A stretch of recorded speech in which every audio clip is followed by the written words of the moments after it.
Okay, ஹத்தாலே tea எஸ்டேட்டில் வந்து உள்ள டீ ஷாப்பில் தான் நம்ம இருக்கோம். இதில் வந்து பார்த்தீங்கன்னா 500 கிராம் வந்து 850கெல்லாம் இருக்குது.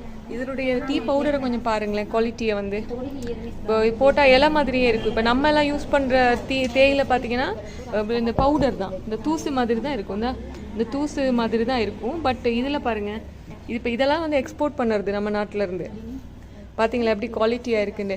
மிஸ் ஏ பொட்டிலக்கு டிக்கக் தெண்ட புழுவாங்க த க்ரீன் கலர் மே பொட்டிலக்கு கீழே கீவே எக்தஹாஸ் பண்ணஹா. இது 1050 ரூபா. பார்த்தீங்களா இதோட டீ பவுடர் எப்படி இருக்குன்னு பாருங்கள். இது வந்து இப்போ நம்ம சுடுதண்ணிக்குள்ளே போட்ட உடனே அப்படியே ஊறிடும். ஜஸ்ட் இது வந்து ஒரு இலை மாதிரி தான், பியோரான தேயிலை. இதெல்லாம் வந்து நம்ம நாட்டில் யூஸ் பண்ணுறதை விட வெளிநாடுகளுக்கு வந்து எக்ஸ்போர்ட் பண்ணுறாங்க. ஹத்தாலே டீ ஷாப்லேருந்து அந்த மாதிரி தான் இங்கே நிறைய விஷயங்கள்லாம் அந்த பாருங்கள் எல்லாமே வந்து இது பண்ணி வச்சுருக்காங்க.